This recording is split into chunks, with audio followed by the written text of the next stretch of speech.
Back in the 80s, there were so many rumors about your relationship with Shirley MacLaine on Terms of Endearment. You wrote about this in your book. She wrote about me. Oh, she wrote about you. Let's try to get something straight. Okay. Hollywood is a place that can lift the unknown into legends, and just as easily demand payment in blood and soul. Debra Winger, the woman who made the entire 1980s look up in awe, carried 3 Oscar nominations, a string of unforgettable roles, and a magnetism no one could ever duplicate. But behind that brilliance lay a journey steeped in pain. At 17, she lay motionless in a hospital bed, suffering a cerebral hemorrhage, losing her sight, paralyzed on one side, coming dangerously close to losing her life. She made a vow. If she could stand again, she would live and die for acting. That vow propelled her to the top, but it also thrust her into fierce battles with Hollywood itself, halting an entire day's shoot over a single wrong line, clashing head-on with powerful co-stars, and walking away from multi-million-dollar projects simply because she didn't believe in the script. And then, at the very height of her fame, Debra Winger vanished. No scandal, no grand announcement, just a quiet step out of the spotlight, leaving behind a question no one could answer. What could make a star who fought so hard to enter Hollywood turn her back when she stood at the summit? Was it defeat or her ultimate victory? The story of Debra Winger will take you through it all. Glory, betrayal, lingering wounds, and a cold pride that no one could ever break. Early life. Mary Debra Winger was born on May 16, 1955 in Cleveland Heights, Ohio, into a Jewish family of Austrian, Hungarian, and Russian descent. From the very start, she lived in 2 parallel worlds. Her maternal grandparents called her Mary, a name steeped in Jewish tradition, while her parents named her Debra, inspired by Hollywood actress Deborah Paget. 2 names, 2 identities, like 2 ropes pulling her in opposite directions. One toward the closed heritage of her community, the other toward the inviting lights of art. When Debra was 5, the family moved to California. In their new home, her parents embraced a quiet life, but inside, the little girl burned a different fire, an unshakable dream of standing before an audience telling stories that would leave them in silence. In a conservative Jewish household, acting was not considered a serious path, so Debra kept her desires hidden, practicing in front of the mirror, studying every gesture of silver screen stars without letting anyone know. She was so bright that she skipped a grade and graduated high school at just 15. At an age when many girls were still searching for direction, Debra chose a more practical route, college, majoring in criminology, not because she had given up her dream, but because it had yet to find a way out. Then, at 17, fate altered everything. She was working part-time at an amusement park when she was assigned to drive a small truck carrying props for a Christmas play. One expensive costume suddenly slid off the truck. Instinctively, Debra reached out to grab it. At the exact moment, the driver swerved sharply. The jolt threw her to the ground with crushing force. When she opened her eyes, Debra was in a hospital bed. One side of her body would not move. Darkness swallowed everything she could see. The diagnosis: severe brain injury, hemorrhaging, temporary blindness, partial paralysis. No one could promise she would regain her sight, let alone walk again. In those long months, her world shrank to the sound of medical machines, the smell of antiseptic, and the relentless weight of helpless isolation. But the most terrifying thing wasn't the loss of sight or mobility. It was the feeling of watching her dream shatter in her own hands. It was then she made a vow that would shape the rest of her life. If I can see again, if I can walk again, I will give up everything to become an actress." Time passed, and piece by piece, her body defied the bleak predictions. Her vision returned. Her arms and legs began to obey. And when she could finally stand, Debra knew. She was no longer the same girl. With every ounce of willpower and determination to chase her dream, she left college immediately. The stable path her family had wished for was discarded without hesitation. She chose Hollywood, not to test it, but to stake her life on it. Debra Winger stepped into her new life like a warrior returned from the brink of death, fearless, unwavering, and ready to pay any price to fulfill the vow she had made in the dark. Early career. Debra Winger entered Hollywood with the mindset of someone who had just escaped death. Nothing could make her flinch, no matter how many obstacles lay ahead. She began like hundreds of other young actors, auditioning for anything she could, taking any job that paid, and gave her a little experience in front of the camera. Her first break came from television. Audiences first noticed Debra through a few episodes of Policewoman and, more memorably, Wonder Woman, 1975, where she played Wonder Girl, the younger sister of Diana, Linda Carter. The role was small but drew enough attention that producers wanted to create a spin-off series centered on Wonder Girl. Many would have grabbed the opportunity, but not Debra Winger. Fearing she would be forever typecast as a young superhero, she turned it down, choosing instead to continue her difficult search for a role that truly mattered. Film offered an even tougher pill to swallow. In 1976, she accepted a part in Slumber Party 57, a soft-core film disguised as a teen comedy. For a young actress without connections or industry support, it was simply a way to survive. But later, when she had made a name for herself, she avoided mentioning it. In an appearance on Inside the Actors Studio, when asked about her film debut, Debra only smiled in silence. She didn't want anyone to bring it up. To her, she had not come to Hollywood to become a cheap icon. Her next projects, such as Thank God It's Friday, 1978, and French Postcards, 1979, also failed to lift her career. Casting directors said she was too strong, too edgy for the fragile leading lady archetype Hollywood preferred. For many actors, that would have been the end of the road. But for Winger, it only sharpened her resolve. She needed just one role, the right role, to make Hollywood see her differently. That opportunity arrived in 1980. Urban Cowboy, a film aiming to revive the cowboy genre in a modern setting, was searching for its female lead. Initially, the role was offered to Sissy Spacek, the star of Carrie, but she turned it down. An unknown Michelle Pfeiffer also auditioned, yet director James Bridges still hadn't found his Sissy. Then Debra Winger walked into the room. She wasn't the first choice, nor even on the short list. But Bridges saw in her something no one else brought: intensity, wildness, and a raw energy that made it impossible to look away. He even threatened to quit the film if the studio didn't cast her. Hollywood still had doubts, but Bridges believed completely. Debra's immersion into the role bordered on extreme. She drank tequila nightly, slept in cemeteries to absorb her character's grit, and trained her arms to project the toughness of a true Southern girl. The mechanical bull scene not only turned her into America's new sex symbol, but also made mechanical bulls a craze in bars nationwide. Her determination showed on set. Once, after reading the script, she found a scene that didn't align with her character's spirit.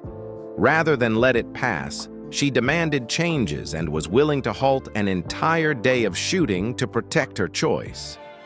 It baffled the crew. But when the film was released to critical and commercial success, no one dared question her instincts again.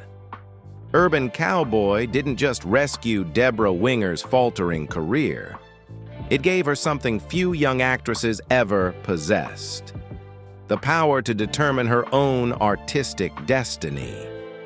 But that newfound power also planted the seeds for the fierce battles she would face in her golden years, conflicts that would tie the name Debra Winger to both triumph and controversy. Career breakthrough and behind-the-scenes truths. After Urban Cowboy, Debra Winger shot straight into the ranks of Hollywood's A-list. But this spotlight wasn't earned through applause alone. It came at the cost of conflict, of quiet duels with both co-stars and the power players behind the camera. Urban Cowboy, 1980. The breakthrough and a complicated relationship with John Travolta. With Urban Cowboy, Debra stepped out from the shadows of small TV roles and into the arena of major film stardom. Yet behind the image of a captivating leading lady riding a mechanical bull to the beat of country music was a set brimming with clashes, both literal and figurative. From the first day she met John Travolta, already a global superstar after Grease and Saturday Night Fever, Winger felt an undercurrent of something far from warmth. Instead of the polite small talk most would expect, Travolta fired off 3 questions and comments that left her stunned. Are you Jewish? An opener few would choose, one that could make someone feel scrutinized for their heritage. Did you graduate from college? As if to quietly measure her intellect. And finally, a sexually suggestive remark, the exact words of which Winger has never revealed. To some, these might have seemed offhand, but to an actress on the brink of the biggest opportunity of her life, they felt like a sign. This working relationship would not be smooth. Once the cameras rolled, the tension lingered in every scene. At times, it fueled creative sparks. The on-screen chemistry between their characters was undeniably real. But sometimes it crossed the line. In one scene where Travolta had to slap Winger, the blow landed so hard it knocked out one of her teeth. She never said whether it was intentional or not, but the result spoke for itself. Amid the clashes, another force emerged: attraction. The two began dating, blending film shoots with nights spent together. It was a romance both passionate and conflicted, where the battlefield and the bedroom were one and the same. Travolta even proposed, but Winger refused. She said no, not out of resentment, but because she knew the relationship couldn't survive for long beyond the spotlight. Despite the chaos off camera, Urban Cowboy remained a blazing milestone. Debra Winger's portrayal of Sissy was both wild and authentic. So much so that audiences believed she wasn't merely acting, but inhabiting the very soul of the character. Her mechanical bull scene became an iconic image of early 80s American cinema, sparking a national craze for the ride in bars across the country. But the price was clear. From that moment on, Debra Winger carried another label in Hollywood's eyes: a strong-willed actress, unwilling to compromise, and ready to clash with anyone, whether it was a marquee co-star or the entire production team, to protect her role. An Officer and a Gentleman, 1982. Romance on screen, ice off camera. If Urban Cowboy was the door that let Debra Winger into Hollywood, then An Officer and a Gentleman was the elevator that shot her to the top, making her one of the most sought-after actresses of the 1980s. The image of Richard Gere, in crisp white Navy uniform, carrying Debra Winger out of the factory to the soaring notes of Up Where We Belong, became one of the most romantic moments in cinema history. Yet the irony was that off-screen, there was no magic between them, only coldness and friction. From the outset, Winger and Gere realized their personalities couldn't have been more different. Gere was calm, reserved, and kept his distance. Winger was fiery, outspoken, and unafraid of confrontation. Off camera, they practically avoided each other. Louis Gossett Jr., their co-star, later recalled that on set, Winger and Gere kept as far apart as possible, a distance that remained even when the cameras were rolling. Winger once told the press outright, "Working with Richard Gere was like acting with a brick wall." The remark was icy enough to become a headline for years. But according to her, the root of the problem wasn't Gere himself. It was the way the filmmaking team treated her. Director Taylor Hackford and producer Don Simpson, Winger said, treated her more like a commodity than an artist. She described them as pigs, openly belittling and dismissing female actors. Simpson was even rumored to have said she was not attractive enough to be a leading lady, a remark that insulted not only her looks but also her artistic worth. For someone who had fought her way up with blood and grit, it was an insult she couldn't swallow. The tension was impossible to hide. On screen, audiences saw a passionate love story. Behind the scenes, there were arguments, heavy shooting days, and moments when Winger's objections to the script stalled production. One sex scene, something she never wanted to do, still ended up in the film because she had forgotten to include a no-nudity clause in her self-written contract. It was a gotcha moment that deepened her distrust of Hollywood. All of this both helped and hurt her. Helped because her portrayal of Paula earned Winger her first Oscar nomination and cemented her as an A-list actress. Hurt because from then on, the label of difficult to work with began to follow her like a shadow. But Winger didn't care. She believed that if a man challenged a script or fought for his character, he'd be called a perfectionist, while a woman would be branded trouble. And from an officer and a gentleman onward, Debra Winger became a true storm in Hollywood's eyes. A force both magnetic and dangerous, ready to shake any film she stepped into. Terms of Endearment, 1983. Mother-daughter bond on screen, battlefield off camera. If an officer and a gentleman was a Cold War, then Terms of Endearment was an open battle. No knives, no guns, but plenty of verbal jabs, piercing looks, and moments that froze the entire set in stunned silence. James L. Brooks's film told a moving story about the turbulent bond between Mother Aurora Greenway, Shirley MacLaine, and daughter Emma, Debra Winger. On screen, they were the perfect pair, a strong, traditional mother whose love burned fiercely for her child, and a rebellious, headstrong daughter, overflowing with affection.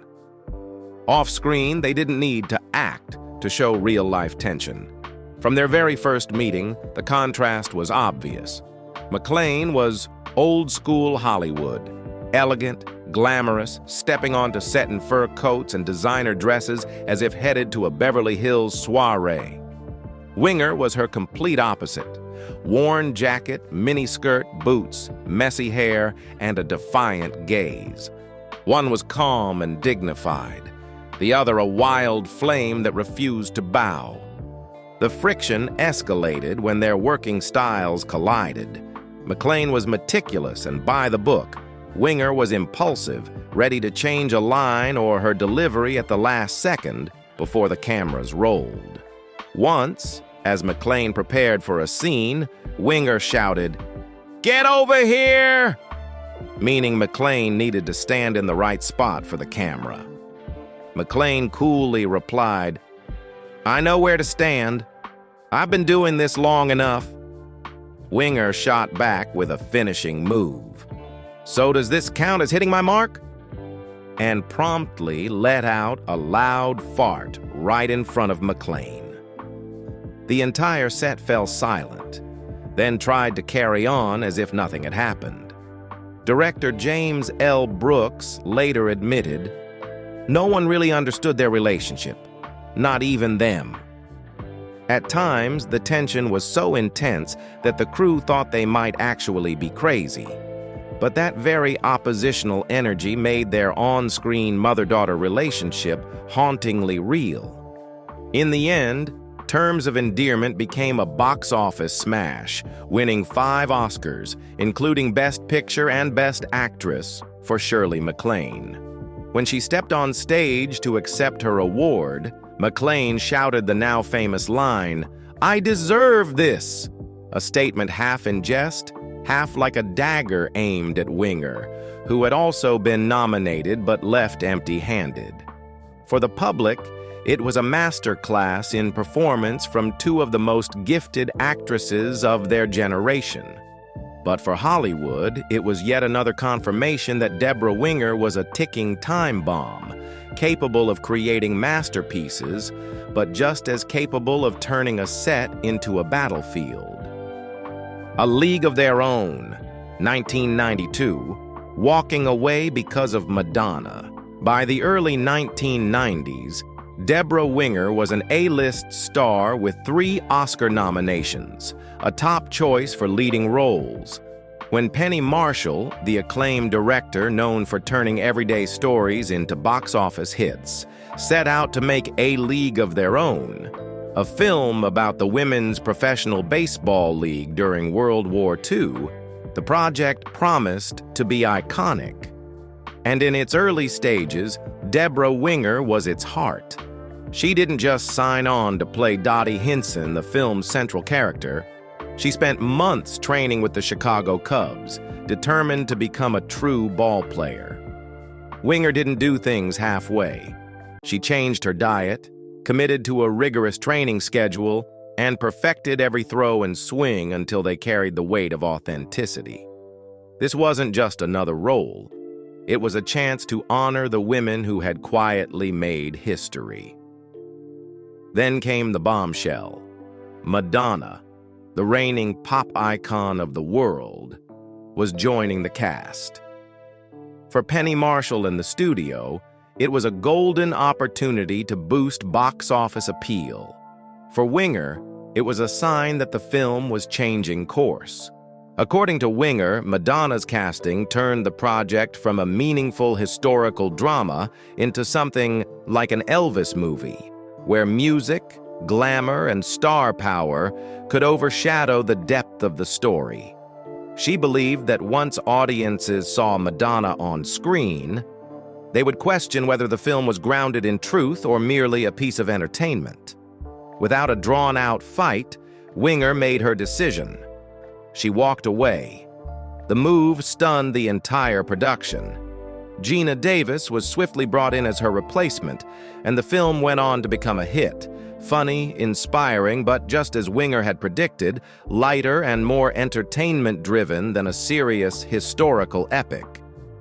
Years later, when asked if she regretted leaving, she said no. She praised Gina Davis for doing a great job and claimed she held no ill will toward the rest of the cast. But when it came to Madonna, she delivered one icy line. Her acting career speaks for itself. The story only cemented Winger's difficult-to-work-with label in Hollywood. To outsiders, she was a stubborn actress willing to walk away over a creative disagreement. To Winger herself, it was simple principle. If she couldn't wholeheartedly believe in a project, she wouldn't do it, even if it meant turning down a potential blockbuster.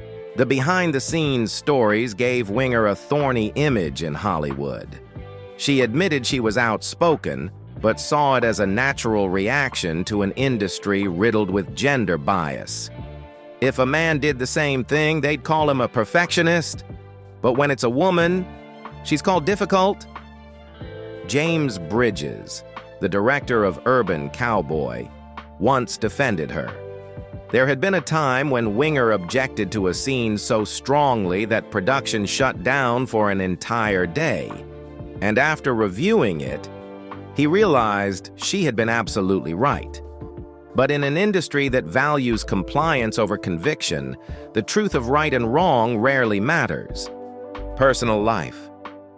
Behind the studio lights, Debra Winger's love life was a map marked with rips and tears, some turns feeling like fate, others ending in breaks that left permanent scars. And yet, there was also a harbor where the fire in her no longer raged, but stayed warm enough to carry her through the rest of her life. In 1981, at the height of Urban Cowboy's success, Winger happened to switch on the TV and saw a young man stride onto the stage to accept an Oscar for Ordinary People, 1980. Timothy Hutton was only 20, with eyes alight and a dazzling smile. And in that instant, Debra knew she was drawn to him. But it would take years before their paths truly crossed. They first met in 1983, when both were being considered for the Project Roadshow. 6 hours of non-stop conversation followed, as if they'd known each other in another life. But that very intensity drove them apart. Every 6 months or so, they would run into each other at some Hollywood event, each meeting stirring the heart, only for them to turn away again, afraid of being consumed. On New Year's Eve, 1986, fate stopped letting them run. Winger was hosting a charity event. Hutton was a guest. This time, neither looked away. 3 months later, they were married. It was the peak of passion, but also the opening scene of a slow unraveling. Shortly after the wedding, Winger became pregnant. Then tragedy struck like a lightning bolt. She suffered a miscarriage. A happiness barely begun was ripped away, leaving an emptiness nothing could fill. Months later, she became pregnant again and gave birth to their son, Noah Hutton, in 1987. But even the child could not mend a marriage already fracturing from within. They loved each other, but breathed in different rhythms. Winger was an untamed flame, Hutton a still lake. She craved freedom, he sought stability. On top of that, Winger's grandmother, a strict Orthodox Jew, disowned her for marrying outside the faith. The family pressure was like a blade digging deeper into an already fragile bond. In 1988, they separated. 2 years later, they divorced. There were no screaming matches splashed across tabloids, just two people walking different roads, each carrying their own wounds. Yet they never became enemies. Years later, Hutton still appeared at Thanksgiving dinners in Winger's home with her new husband, as if the storm had passed, leaving only the embers lingering warmth. After a marriage that had burned bright and burned out, Winger no longer sought love like a storm. In 1993, on the set of Wilder Napalm, she met Arliss Howard. There was no lightning strike, no whirlwind of intoxicating nights, just a quiet understanding as if both knew, "You and I have been through wars. Now we just want a place to rest." Howard wasn't a box office draw, nor did he carry the blinding halo of Hollywood fame. But he had something Winger had never known in love. Arms that didn't demand she change, a spirit unafraid of her strong will, and the patience to stand still when her winds rose. They married in 1996. A year later, their son, Gideon Babe Ruth Howard, was born. Howard also had a son from his previous marriage, and Winger loved him as her own. This family wasn't loud or scandalous. It was simply ordinary days, where she could cook dinner, tend a garden, and forget she had once been one of the hottest names in Hollywood. In a rare reflection on her second marriage, Winger said, "A good marriage doesn't mean you're always happy. Happiness is fragile, but I believe I chose the right person. Winger's personal life, with all its cuts and careful mending, gradually shaped the biggest choice of her career: to walk away from Hollywood. By the 90s, she no longer found roles that stirred her like before. The scripts sent her way were recycled versions of her past work. No challenge, no spark. She had no interest in living a life that was merely repeating itself. In the mid-90s, during a trip to Ireland with Arliss Howard, Winger looked out over a lush green field and said, "I'm done. I'm not making movies anymore. No press release, no farewell party, no shocking statement." She vanished from Hollywood like a star, slipping quietly behind the night sky, leaving behind a trail of unforgettable performances and a reputation both respected and warily regarded. Legacy and influence. Over more than 2 decades at the top of Hollywood, Debra Winger became one of the most unforgettable faces on the American screen. With 3 Oscar nominations and multiple honors from the Golden Globes and BAFTA, Winger proved that true talent doesn't need the system's favor to shine. She left behind not only outstanding performances, but also another legacy: a declaration of women's autonomy and steadfastness in the arts. Winger became known as one of the most chameleonic actresses of her time. From the wild sissy in Urban Cowboy, the deeply emotional Paula in An Officer and a Gentleman, to the layered and heartfelt Emma in Terms of Endearment, each of her roles bore her signature: fierce, vivid, and never shallow. Many critics noted that Winger had the rare ability to breathe such life into her characters that audiences believed they were watching a real person, not a creation of the script. But Debra Winger's greatest legacy isn't just in the frames of film. In an industry where women were often expected to be compliant to survive, she chose a different path, saying no when necessary, walking away when core values were compromised, and openly calling out gender inequality. While many actresses of her era stayed silent in the face of bias, Winger spoke out. She pointed out that the same behavior, fighting for a character, challenging a script, would be praised as perfectionism in a man, but branded difficult in a woman. That influence stretches to the present. The strong voices of Meryl Streep, Jessica Chastain, Jennifer Lawrence, and Scarlett Johansson in fighting for equal pay and meaningful roles follow a trail Winger helped blaze. Anne Hathaway, Hilary Swank, and Cate Blanchett have all cited Winger as an inspiration in daring to reject formulaic parts and demand more from their art.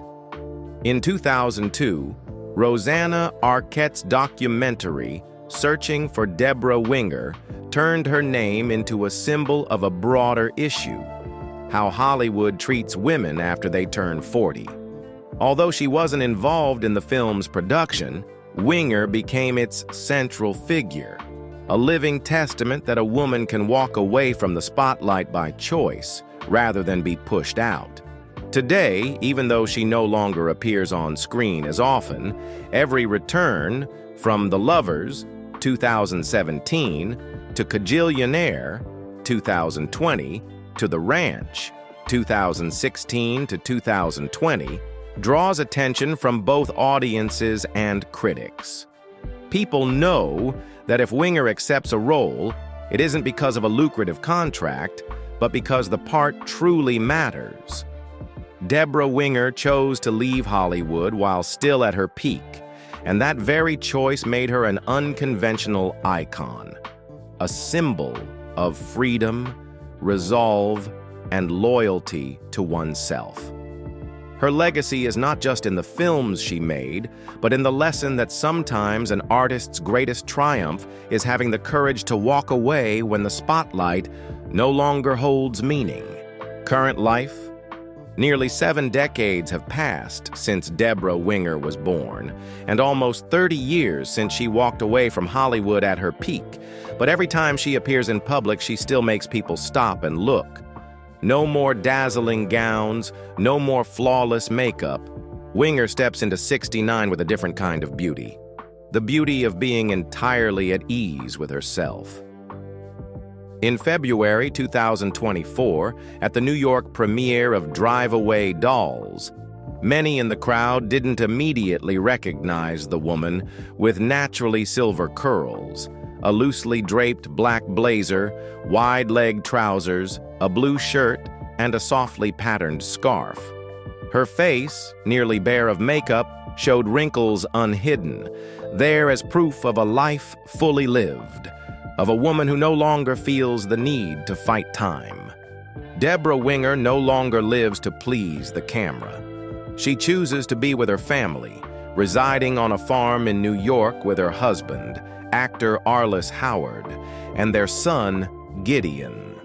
Mornings in the garden, afternoons wandering the fields, evenings gathered around the dinner table have replaced long days on set and transcontinental flights. Yet Winger has never truly left the craft. Since 2016, she's returned to the screen as Maggie Bennett in Netflix's The Ranch, playing a tough yet deeply loving woman, a familiar shade of the characters that once made her name. She followed with Mr. Corman, Apple TV+, Accused, Fox, 2023, and independent films like The Lovers, 2017, A Delicate Portrait of a Marriage Unraveling, and Miranda July's Kajillionaire, 2020, in which she became a quirky yet complex con artist. She no longer chases box office stardom, instead choosing roles by a single rule: they must excite her. She said bluntly, "I'll only say yes if the role truly challenges me. If not, I'd rather stay home."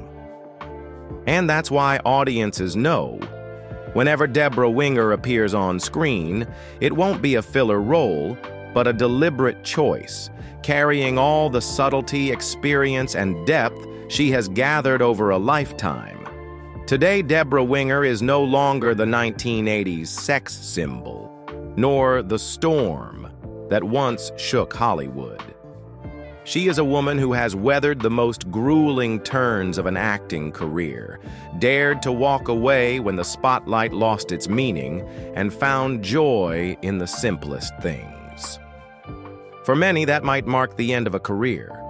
For Debra Winger, it's simply a new chapter, a chapter of freedom, of complete self-determination, and of a heart no longer bound by the pressure to prove anything to the world. Debra Winger was never the kind of star who fit neatly into Hollywood's mold. She didn't smile unless she meant it, didn't take roles just for a paycheck, and never bowed her head to belittlement.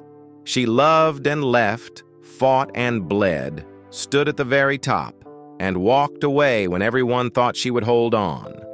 3 Oscar nominations, unforgettable performances, and a string of behind-the-scenes clashes that filled countless headlines.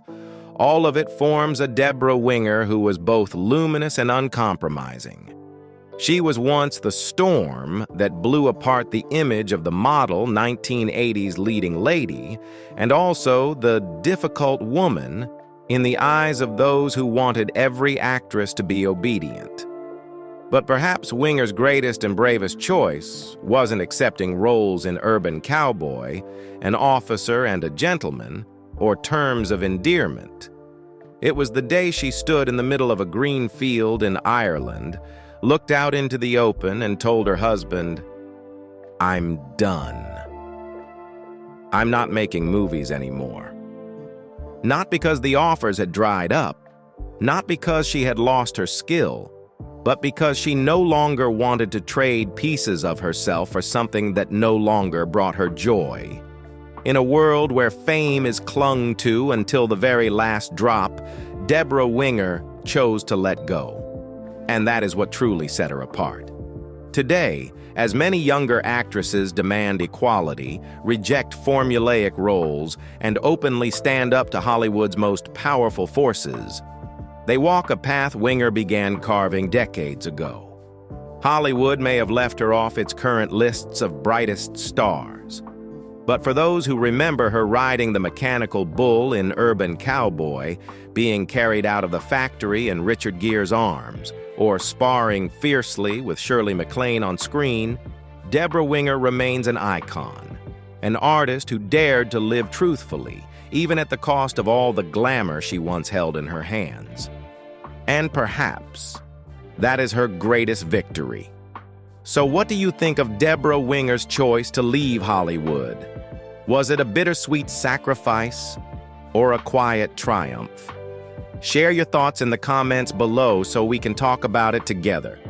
If you've stayed with this story until now, you surely still remember Debra Winger. And if her story touched your heart, don't forget to hit like, subscribe to the channel, and turn on the notification bell so you won't miss the next captivating, emotional journeys into the hidden worlds of Hollywood legends.